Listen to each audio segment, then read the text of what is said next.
Hello guys, welcome to my channel physiology decoder. इसमें हम transport across the cell membrane पढ़ने जा रहे हैं गाइडन के एक्सप्लेनेशन से। ठीक है, तो जो ट्रांसपोर्ट होता है सेल मेम्ब्रेन के अक्रॉस वो तीन प्रकार का होता है। एक तो पैसिव, एक एक्टिव और एक वेसिकुलर, जो कि बहुत सी बेसिक चीज़ें हैं, आपको पता होती है। जैसे कि पैसिव ट्रांसपोर्ट का मतलब है इसमें सिंपली एनर्जी नहीं चाहिए होता, एक्टिव में एनर्जी चाहिए होता है, और वेसिकुलर जो है ये in the form of vesicles, या तो सेल के अंदर सब्सटेंस जाता है या फिर सेल के बाहर जाता है। ठीक है, तो हम इस वीडियो में पैसिव डिफ्यूजन के बारे में बात करने जा रहे हैं। तो सबसे पहला है सिंपल डिफ्यूजन। ठीक है, तो हम सबसे पहले सिंपल डिफ्यूजन के बारे में बात करते हैं। आखिर सिंपल डिफ्यूजन या फिर डिफ्यूजन वो है क्या चीज़? इसका मतलब ये है कि it is nothing but passive movement of the molecules, या फिर आयोन्स भी हो सकता है, across the cell membrane due to their own kinetic energy without using ATP and without carrier protein binding. ठीक है, इसका सिंपली मतलब ये है कि ये सपोज एक सेल मेम्ब्रेन है जो कि लिपिड बाइलेयर है। ठीक है, तो सपोज इधर एक मॉलिक्यूल है गैस कार्बन डाइऑक्साइड। ठीक है, तो ये सिंपली आर पार हो रहा है इसके थ्रू, तो इसको हम बोलेंगे सिंपल डिफ्यूजन। इसमें कोई भी एनर्जी की ज़रूरत नहीं पड़ रही है। ठीक है, इसमें कोई भी एनर्जी की ज़रूरत नहीं पड़ रही है। ठीक है, और उसके बाद ये डाउनहिल होता है। डाउनहिल मतलब ये अलोंग द कंसंट्रेशन ग्रेडियंट होता है। मतलब देखो, फॉर सपोज इधर बहुत सारे कार्बन डाइऑक्साइड के मॉलिक्यूल्स है सेल के बाहर, सेल के अंदर बहुत कम अमाउंट में, जैसे कि इतना। तो ये जो कार्बन डाइऑक्साइड की टेंडेंसी होगा या फिर कोई भी नॉन पोलर मॉलिक्यूल, अभी मैं एग्जांपल दूंगा अच्छे से, तो उनकी टेंडेंसी ये होगा कि जो हायर कंसंट्रेशन है, हायर कंसंट्रेशन से लेके जो लोअर कंसंट्रेशन है वहाँ पर जाने की टेंडेंसी रखेगा। ठीक है, तो ये हो गया दूसरा फीचर। पहला मैंने क्या बोला कि इसमें कोई एटीपी की ज़रूरत नहीं है, और दूसरा है कि ये डाउनहिल होता है। डाउनहिल मतलब अलोंग द कंसंट्रेशन ग्रेडियंट। और तीसरा जो है, इसमें भी कोई कैरियर शटल की ज़रूरत नहीं है। कैरियर शटल की ज़रूरत नहीं है मतलब इसमें कोई कैरियर प्रोटीन नहीं है। ठीक है, तो हम क्या लिखेंगे? No carrier protein. देखो, कैरियर प्रोटीन क्या होता है? ये एक, जैसे कि एक मॉलिक्यूल आ रहा है, ठीक है, तो मॉलिक्यूल को वो कैरियर प्रोटीन बाइंड करेगा। ये सपोज कैरियर प्रोटीन है, ये सपोज सेल मेम्ब्रेन है। ठीक है, तो ये जो मॉलिक्यूल है इस कैरियर प्रोटीन पे बाइंड करेगा। जब ऐसे बाइंड करेगा, बाइंड करने के बाद ये अपना जो शेप है वो शेप चेंज करेगा, और जो बाहर से आ रहा था मॉलिक्यूल उसको अंदर घुसा देगा। ठीक है, ये सिंपल तरीका हो गया। तो ये होता है कैरियर प्रोटीन, लेकिन इसमें कोई कैरियर प्रोटीन नहीं है। हाँ, लेकिन एक तरह का प्रोटीन इन्वॉल्व हो सकता है जिसको हम बोलते हैं पोरीन्स। पोरीन्स मतलब ये चैनल है, मतलब ये टनल के जैसे है। ठीक है, इसमें ऐसा कैरियर वेरियर का कुछ सिस्टम नहीं है कि उसको पकड़े फिर अपना शेप चेंज करे फिर अंदर एंटर करे, ऐसा कोई सिस्टम नहीं है। जैसे एक टनल है, ये जैसे एक ओपनिंग है, प्रोटीन से बना हुआ एक ओपनिंग है जिसके थ्रू वो अंदर आ सकता है। ठीक है, तो ये हो गया बहुत बेसिक सी चीज़ें अबाउट द सिंपल डिफ्यूजन। ठीक है, अब जो सिंपल डिफ्यूजन है वो हमें जानना है कि क्यों हो रहा है। ठीक है, तो उसका ड्राइविंग फोर्स क्या है? ड्राइविंग फोर्स अगर हम बात करेंगे, उसका ड्राइविंग फोर्स है nothing but the concentration gradient. मतलब वो इसलिए आ रहा है बिकॉज ऑफ कंसंट्रेशन ग्रेडियंट। ठीक है, ताकि स्टेबिलिटी आ जाए, दोनों साइड में इक्वल हो जाए, एक इक्विलिब्रियम आ जाए। ठीक है, तो ये हो गया उसका ड्राइविंग फोर्स कि आ क्यों रहा है। उसके बाद what are the pathways of simple diffusion across the cell membrane. तो कौन कौन सा पाथवे है जिसके थ्रू जो मॉलिक्यूल है वो सिंपल डिफ्यूजन के थ्रू अंदर आ सकता है? क्या क्या पाथवे है? इसमें दो पाथवे है। Number one, simply simple diffusion through lipid bilayer. ठीक है, अभी जो मैंने डिस्कस किया वही चीज़, बिल्कुल सिंपल सी चीज़। इसमें की आइडिया ये है कि जो सेल मेम्ब्रेन हो वो मेनली लिपिड से बना होता है ना। तो जो सब्सटेंसेस लिपिड सोल्यूबल होते हैं जैसे कि कार्बन डाइऑक्साइड हो गया, ये नॉन पोलर है, इसमें कोई चार्ज नहीं है। ये भी नॉन पोलर है, इसमें कोई चार्ज नहीं है, ठीक है।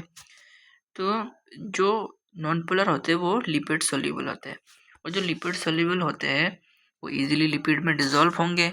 इसका मतलब ये जो सेल मेम्ब्रेन है वो भी लिपिड से बना हुआ है, और ये सारी चीज़ें भी जो लिपिड सोल्यूबल है वो भी लिपिड ही है ना। तो मतलब लिपिड सोल्यूबल है, तो मतलब लाइक डिसॉल्व्स लाइक, तो एक तरह से वो सिंपली अंदर आ जाएगा, ठीक है। जो इस तरह से जो सिंपली लिपिड बाइलेयर के थ्रू जो आते हैं उनका एग्जांपल्स जैसे कि कार्बन डाइऑक्साइड हो गया, नाइट्रोजन हो गया, ऑक्सीजन भी हो सकता है, ठीक है। या फिर फैट सोल्यूबल विटामिन भी हो सकता है जैसे कि विटामिन ए, डी, ई, के भी हो सकता है, ठीक है। और स्टेरॉइड्स हो सकता है जो कि इस तरह से आएगा, या फिर अल्कोहल भी हो सकता है, ठीक है। जैसे कि इथानॉल जो होता है वो पार्टली लिपिड सोल्यूबल होता है। अब दूसरे पाथवे की बात करते हैं। पहला पाथवे हमने डिस्कस किया सिंपल डिफ्यूजन थ्रू लिपिड, ठीक है। दूसरा पाथवे है through protein channels. Protein channels मतलब मैं ये नहीं बोल रहा हूँ कि ये कैरियर प्रोटीन्स है, ये चैनल्स है। चैनल मतलब जस्ट सिंपली एक ओपनिंग है, ओके, जैसे एक टनल है जिसके थ्रू ये घुसेगा और अंदर से बाहर निकलेगा, बस चैनल। और कैरियर का मतलब कंफ्यूज मत होना, कैरियर का मतलब ये है कि सपोज ये सेल मेम्ब्रेन है जिसमें एक कैरियर प्रोटीन है, सपोज एक कैरियर प्रोटीन है, तो जो मॉलिक्यूल आ रहा है बाहर से तो इसमें पहले बाइंड करेगा। इसमें बाइंड करने के बाद ये जो आपको दिख रहा है ग्रीन कलर का ये कैरियर प्रोटीन, ये अपना शेप चेंज करेगा। शेप चेंज करके जो मॉलिक्यूल है उसको अंदर एंटर कर देगा, ठीक है। लेकिन ये इसमें ऐसा नहीं है, इसमें सिंपली ये ओपनिंग है, ये सीधा ओपनिंग से घुसता है बाहर निकलता है। तो दूसरा पाथवे हम क्या बोलेंगे, simple diffusion through protein channels, not carrier proteins. Carrier proteins मत बोलना, चैनल्स, या फिर हम बोल सकते हैं पोर्स, ओके। अब हम एग्जांपल लेते हैं जैसे कि एक्वापोरिन्स, पहला वाला है एक्वापोरिन्स, ठीक है। तो ये एक्वापोरिन्स है, देखो ये नैरो चैनल्स होता है, ठीक है। ये क्या होता है, नैरो चैनल्स होता है जो क्या करता है, वाटर को अलाउ करता है सिंगल फाइल में, ठीक है। देखो ये जो वाटर मॉलिक्यूल है ना, ये तो लिपिड सोल्यूबल है नहीं, अब इसको भी तो अंदर जाना है कि नहीं। तो ये अंदर कैसे जाएगा, थ्रू एक्वापोरिन्स जाएगा, मतलब एक्वापोरिन्स इसको अंदर जाने में हेल्प करेगा। तो what are the aquaporins, these are nothing but the water channels, these are nothing but the water channels, जो कि सिर्फ और सिर्फ वाटर मॉलिक्यूल को, तो फिर कुछ ड्रग्स होते हैं वाटर सोल्यूबल ड्रग्स, उनको भी अलाउ करते हैं, ठीक है। और दूसरा इसी के अंडर आता है, मतलब ये जो मतलब ये जो बोला आपको बी वाला जैसे कि प्रोटीन चैनल, इसी के अंदर आता है आयन चैनल्स होंगे, ठीक है। आयन चैनल्स होंगे जो कि आयन का जो डिफ्यूजन है वो किस पे डिपेंड करेगा, चैनल ओपनिंग पे डिपेंड करेगा और इलेक्ट्रोकेमिकल ग्रेडियंट पे डिपेंड करेगा, ठीक है। जैसे कि एक सिंपल सा एग्जांपल ले लेते हैं, सपोज ये आयन चैनल है जो कि मतलब कोई एनर्जी यूज़ नहीं कर रहा है, ठीक है।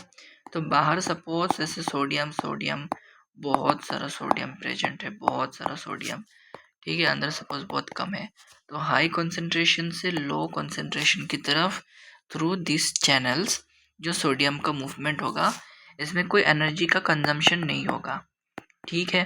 इसमें कोई ना ही कैरियर प्रोटीन लग रहा है, ये कैरियर प्रोटीन नहीं है, ठीक है। तो ये सोडियम का एंट्री हुआ इसको भी हम बोल सकते हैं पैसिव सिंपल डिफ्यूजन, जो कि पैसिव के अंदर आता है, ठीक है। तो एक होता है कॉन्सेप्ट सिंपल डिफ्यूजन में, एक और कॉन्सेप्ट होता है वो होता है सिलेक्टिव परमिएबिलिटी, ठीक है। सिलेक्टिव परमिएबिलिटी, तो सिलेक्टिव परमिएबिलिटी मतलब क्या है, देखो जो सिंपल डिफ्यूजन है ना, simple diffusion is not random across the membrane, ये रैंडम नहीं है। जो सेल मेम्ब्रेन है वो सिलेक्टिवली परमिएबल है। इसका मतलब ये अलो करता है कि किन चीज़ों को अंदर आना चाहिए, किन चीज़ों को अंदर नहीं आना चाहिए। ठीक है, तो वो होता है सिलेक्टिव परमिएबिलिटी। ठीक है, अब सिलेक्टिव परमिएबिलिटी क्या डिटरमाइन कर मतलब कौन डिटरमाइन करता है? एक तो हो गया आपका साइज। ठीक है, एक हो गया आपका साइज। स्मॉलर मॉलिक्यूल जो होंगे वो बहुत इजीली, बहुत आसानी तरीके से, बहुत फास्ट तरीके से डिफ्यूज कर जाएंगे, जैसे कि वाटर मॉलिक्यूल्स हो गया। ठीक है, लेकिन जो यूरिया है, ठीक है, यूरिया तो इसका लार्ज साइज होता है। ठीक है, और इसकी वजह से ये बहुत स्लोली डिफ्यूज होता है सेल के अंदर। ठीक है, और उसके बाद जो ग्लूकोज है, ग्लूकोज इसका भी तो लार्ज साइज है, बहुत ज़्यादा है कि नहीं? तो ये भी मिनिमल सिंपल डिफ्यूजन शो करता है। ठीक है, और दूसरा चीज़ जो ये डिपेंड करता है वो होता है लिपिड सोल्यूबिलिटी। लिपिड सोल्यूबिलिटी ये सबसे ज़्यादा इम्पॉर्टेंट फैक्टर है। जैसे कि नॉन पोलर सब्सटेंसेस होते हैं ना, वो इजीली लिपिड बाइलेयर को क्रॉस कर सकते हैं। ठीक है, लेकिन जो चार्ज्ड है पार्टिकल्स, उनको क्रॉस करने के लिए कुछ चैनल की ज़रूरत है, जैसे कि अभी मैंने एग्जांपल दिया सोडियम चैनल का। ठीक है, ये वाला ऊपर। ठीक है, ओके, और बस यही था इससे रिलेटेड। तो आप इन सब में सिर्फ एक ही कॉमन चीज़ देख सकते हो कि सब में कोई एनर्जी की ज़रूरत नहीं है, सब डाउनहिल प्रोसेस है, और किसी में भी कैरियर प्रोटीन की ज़रूरत नहीं है। तो ये हो गया सिंपल डिफ्यूजन के बारे में। सिंपल डिफ्यूजन से रिलेटेड हम लास्ट एक टॉपिक डिस्कस कर रहे हैं, वो है रेट ऑफ सिंपल डिफ्यूजन। जो सिंपल डिफ्यूजन का रेट है, मतलब कितना स्पीड से वो अंदर जा रहे हैं, बाहर निकल रहे हैं, तो उसका किन किन मतलब फैक्टर्स पे डिपेंड करता है। वो किन किन फैक्टर्स पे डिपेंड करता है? एक तो मेंशन कर दिया कि कंसंट्रेशन ग्रेडियंट। तो जितना कंसंट्रेशन ग्रेडियंट होगा उतना ही ज़्यादा फास्ट मतलब या फिर कह सकते हो उसका रेट ज़्यादा होगा, है ना। सपोज इधर 10 सेल के बाहर 10 सोडियम है और अंदर सिर्फ 2 है, मतलब देख सकते हो इसमें 8 का डिफरेंस है कि नहीं? तो इसमें जो रेट होगा वो ज़्यादा होगा। सपोज एक और एग्जांपल ले लेते हैं, सपोज इसमें 6 मॉलिक्यूल्स है बाहर, इसमें 5 है, तो इसमें सिर्फ 1 का डिफरेंस है, तो इसमें भी अंदर आएगा, लेकिन उतना नहीं जितना इस स्पीड से आएगा। ठीक है, तो दूसरा चीज़ ये डिपेंड करता है रेट, वो होता है इलेक्ट्रिकल ग्रेडियंट। इलेक्ट्रिकल ग्रेडियंट जैसे कि फॉर आयोन्स होता है। ठीक है, इलेक्ट्रिकल फोर्सेस जो होता है वो मैटर करता है इसमें। Suppose inside of the cell is negative, जैसे कि ये सपोज सेल के बाहर पॉजिटिव चार्ज है, अंदर है नेगेटिव। ठीक है, तो सपोज बाहर सोडियम है, तो ये सोडियम जो है वो ये मतलब नेगेटिव चार्ज है, उसको मतलब नेगेटिव चार्ज सोडियम को अट्रैक्ट करेगा। तो ये भी एक फैक्टर है जिसको हम बोलते हैं इलेक्ट्रोकेमिकल ग्रेडियंट। ठीक है, और तीसरा चीज़ जो ये डिपेंड करता है वो होता है परमिएबिलिटी ऑफ मेम्ब्रेन।